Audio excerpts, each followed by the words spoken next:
Ooh. Hi there. I'm Leonia Lewis, and welcome to another edition of New Day, New Beginnings. Now, today's title is What Are You Wrestling With? Now, that encompasses anything and everything, whether it's something large or something small. Whatever you're wrestling with, we're going to talk about you and it. Now, once you've identified what it is, then I want you to ask yourself, are you brave enough to go on? If you get my drift. Now, first of all, how do I say? Sometimes we listen to people, and that's where we make a lot of our mistakes, listening to other people. I mean, they'll tell you you have to do this or you have to do that in order to participate in this or that.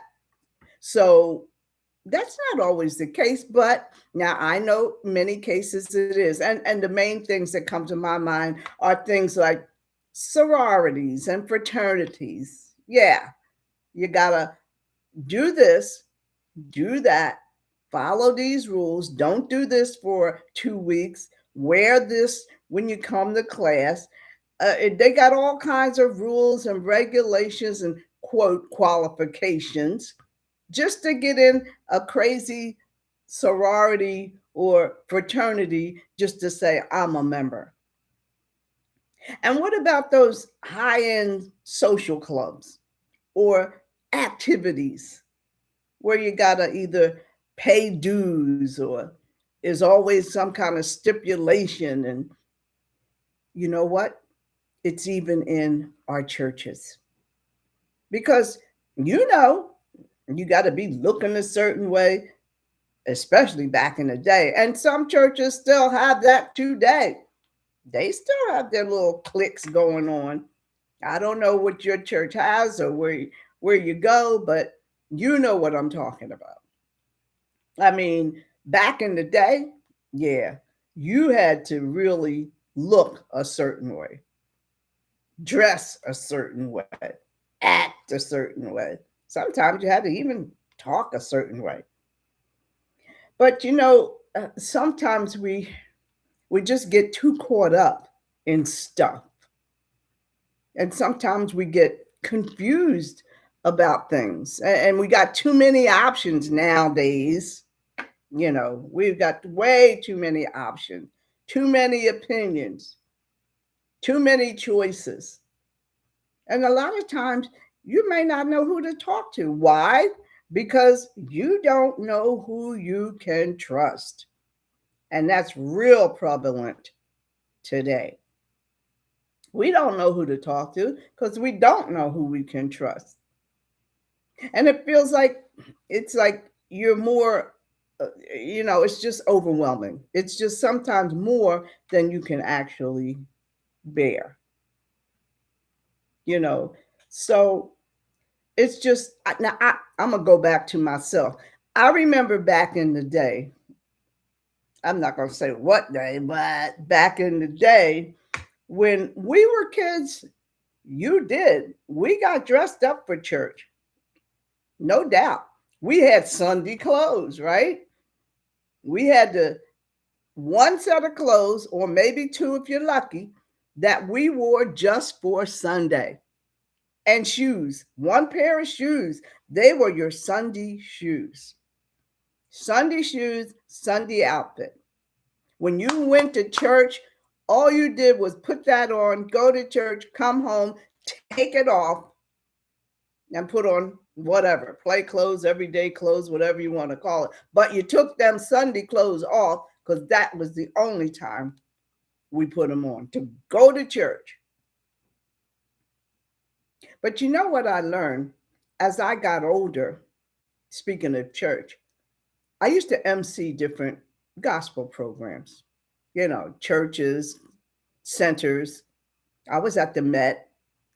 There's a lot of places that back then people were still getting even dressed up to come to the concerts and stuff like that. Not dressed up, but out of the everyday stuff. So, and I found out that a lot of times at the churches or centers where it was easy access, I would see people walk down past the church. They'd go past and back and back. And I'm wondering, wonder why they don't just come in. So it dawned on me. I'm like, well, I'm going to go stand outside this time. And I would go stand in front of, on the step or at the door or something where I could get closer to them and, well, come on in. I would see people actually standing outside when we're having a concert or listening to the singing. And that's what really got my attention. So I decided I'm going to start standing outside and inviting them in. And I did. And I was like, well, come on in, come on in. And they would say, oh, no, I can't come in. Well, why not? Well, I'm not dressed. I'm not dressed. And I look and I'm thinking, well, you got your clothes on, so I guess that means you're dressed. Oh, and they would laugh. They got my point, and I got theirs too. But I said, so, okay, well, why don't you just come and sit in the back? That way nobody will notice you anyway. Okay? Come on. And you know what? It worked. And I just felt so elated that they actually were listening to me. Yeah, they came in and it started working. So I started wherever I was. As long as it was easy access, I would just go stand at the door, before the program. And whoever I saw, if they looked like they wanted to or hesitated, I would say, come on in. And I started saying, even when I started emceeing up on the stage, when I started my day, I would be saying, everybody's welcome. And you know what? Don't worry about what you have on because God don't care. And I started saying that at the beginning of each of my programs that I MC. That was just my come on to be invitational. Because you know what? Some people, they feel they can't even pray because they feel like they've led such an awful life. And they feel like, well, I know God's not interested in nobody like me. And some of them feel that they got to clean up their act before they even attempt to come in or think that God cares about them. Before he'll pay them any attention, I got to clean up my act. Well, it's not about you cleaning it up. It's about coming in to get it cleaned up. And a lot of times that discourages the people from coming in because they're prejudged based on how they look. And so they don't get the opportunity to come in. And today we're going to be reading from Galatians chapter 6, because I thought that was very interesting. And the very first verse says, brethren, if a man be overtaken in his fault, ye which are spiritual should restore such a one in the spirit of meekness. Now that's all in the very first verse. So let's just kind of go over what's that saying. First of all, if you're overtaken in fault, and that could be anything. And that's what I'm talking about. What are you wrestling with? Now, it could be something really big and bad and serious, addictions, obsessions, hate, anger, paybacks. You're just mad at the world or you've been mistreated. These are faults, but we all have faults. Maybe not as severe, but we got stuff that we could fix. We got habits that annoy somebody else, but we don't even realize you're annoying them. A fault is when you're doing something that you know isn't right. And even if you do, you're still doing it anyway. So, what we're talking about is if you see someone that looks like they're in distress, it says you are to restore them in a spirit of meekness. Well, what does meekness mean? It means gentleness, it means kindness. I went to Wawa uh, the other day, uh, and there was this guy standing at the door. My daughter went in, and I sat in the car. And as I sat there, I watched him. All he did was stand there and just open the door for every single customer that came in and every single customer that went out. And some people gave him a donation, and some act like he wasn't there, and some just acknowledged and said thank you. But that gentleness, the kindness, the act, just the act of saying thank you, but the kindness of giving him a donation. I don't know why he was there, but that reminds me of the street people. Why are they on the street? What brought them to that point?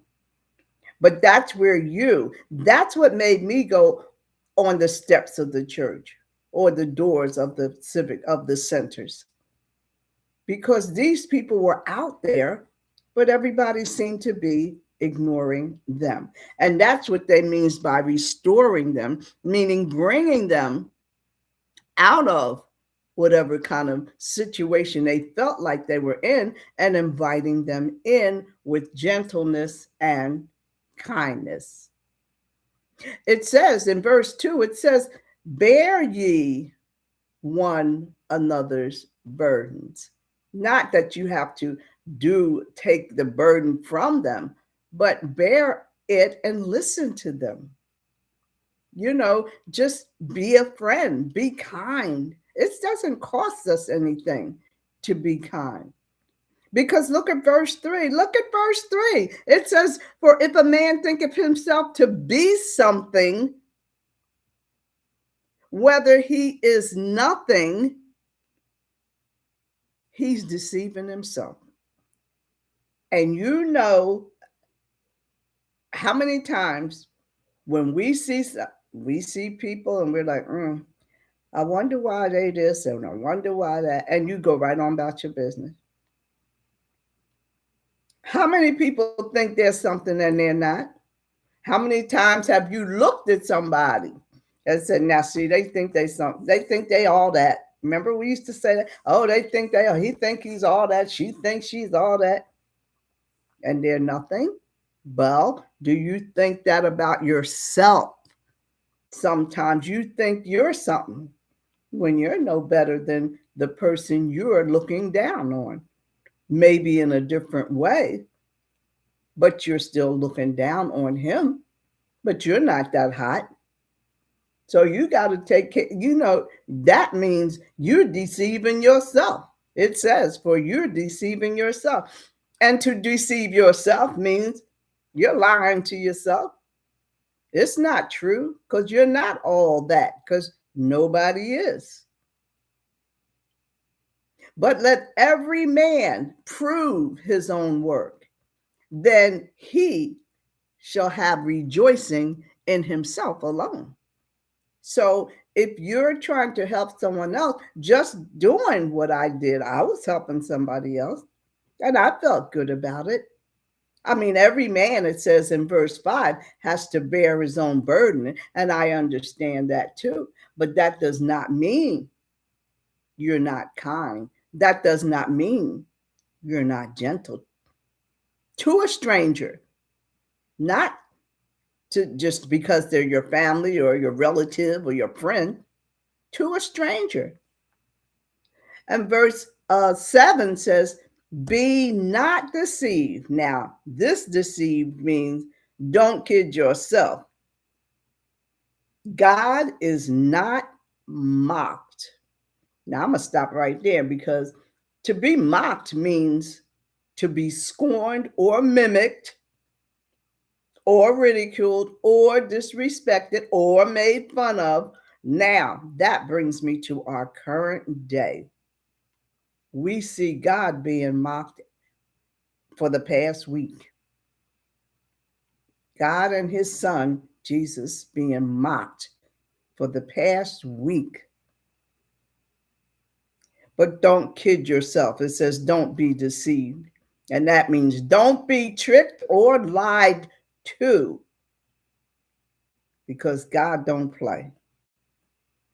And whatsoever a man soweth, that shall he also reap. And in this case, the word sow means spelled SOW. It means to set something in motion or to start something, to begin something. Do we see that right now in our everyday life? We sure do. Our whole country is in turmoil because somebody started something. But it also says, whatever you sow, you shall reap. That means you're going to get it back. So it's not like, well, we think today, when is this going to end? This is terrible. And it is. Make no mistake. It's the choice of one person or a few people deciding that they want to destroy and take and do what they feel like doing. And it says right here in verse 8, it says, for he that soweth to his flesh, meaning to himself, do what he feels like, whenever he feels like doing it, however he wants to do it. It says, those who sow to his own flesh shall of the flesh reap corruption. You know what corruption is? It's rotten, in a single word. Corruption means to go from bad to worse. What's our country doing?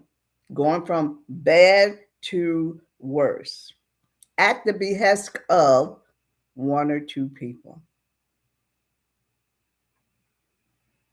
And it says, but he that soweth in the Spirit shall of the Spirit reap life everlasting. We sow of the Spirit because we show gentleness, consideration, meekness, kindness to other people. That's the difference. We will reap what we sow. We may not be reaping it now, but look at verse 9. Verse 9 says, and let us not be weary in well doing. So many times you think, is this really worth it? Yes, it is. And it's telling you right here, for in due season we shall reap. Due season simply means in due time, but it's not our time. It's God's time. We want stuff instantly, right away. We want to see a quick reaction to whatever's going on. We want it to get better right away. Not always the case, but in due season. That means in God's time, we shall reap if we faint not. So that means you got to hang in there. You got to hang in there because it's not based on our time. It's based on God's time. And you know what? Sometimes we just make our own selves weary. We wear our own selves out because we're so busy worrying about what is expected of us from other people. And I find, now that's me. That's my fault. Because, Sometimes we get to that point where you know what, I had it. I can't do this anymore. How many times have you thrown up your hands about something? This is just too much for me. I can't do this anymore. That ever happened to you? Think about it. I know it has many times to me. And then maybe it is a sign. Maybe it is a sign you need to change something. But the question is, what is it that you need to change? And I sometimes think it is the work that I have to do to get this together. For me, it's like constant study, constant reading, constant research, constant uh, choosing the proper words and putting all this together so that it makes sense to who I'm talking to. But, sometimes it's not really that at all. I mean, sometimes you're worried about is the work what you should be doing. I'm worried sometimes about, I just think to myself, am I using the right words? Uh, is it going to be received well? Are they going to understand? Am I encouraging somebody? Anybody listening? All this crosses my mind. But you know what? I heard a pastor the other day, and he said, God said, I will give you the strength to do your job, but I will not give you the strength to do mine. And as he said that, you know, that was just telling me to stop asking for the strength to do what only he can do anyway. My job is to tell the story. He knows who needs to hear it. So I need to uncomplicate my thought and focus on what really is important and what I'm supposed to be doing. And to uncomplicate means for me not to worry about the wrong things, and for you too. So, whatever you're wrestling with, focus on it, pray about it, because if you're doing this, you've got misplaced priorities. And you know what? This can sometimes cause you to miss out on some things that God is really trying to get you to do. Comparisons, that's a horrible thing. TikTok, Facebook, YouTube, Instagram, all those platforms, you know, everybody's doing this, everybody's doing that. And sometimes you look at and say, well, what are they doing? And then you get to reading about the comments and how many views they got. Then the comments, are they good? Are they bad? Are they criticizing? Some of them are mean. Some of them are embarrassing. Some of them are dissatisfied. Who cares? You don't know them. Now you're looking again for approval from people. And society's approval has raised the bar far high for expectation, way higher than it's ever been. And this leads us down the path to burnout and destruction. So now it's time to just kind of stop, hit the pause button, and rethink what is it you really need your strength for to overcome whatever your thing is. If it's addiction, if it's your anger, if it's your temper, if it's your self doubt. Sometimes I do have self doubt. That is one of my faults. Think about your own. I've got to think about how to overcome self doubt. And how do we do this? Because sometimes, God will stop you dead in your tracks and you'll be wondering, oh God. Because sometimes I sit here and I call myself having a writer's block because nothing comes to my mind. But maybe he's slowing me down. Maybe he's slowing you down so he can show you a moment of what he can do.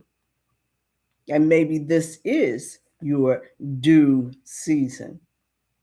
Maybe this is the time you'll get the strength you need, but it has to be to do his will.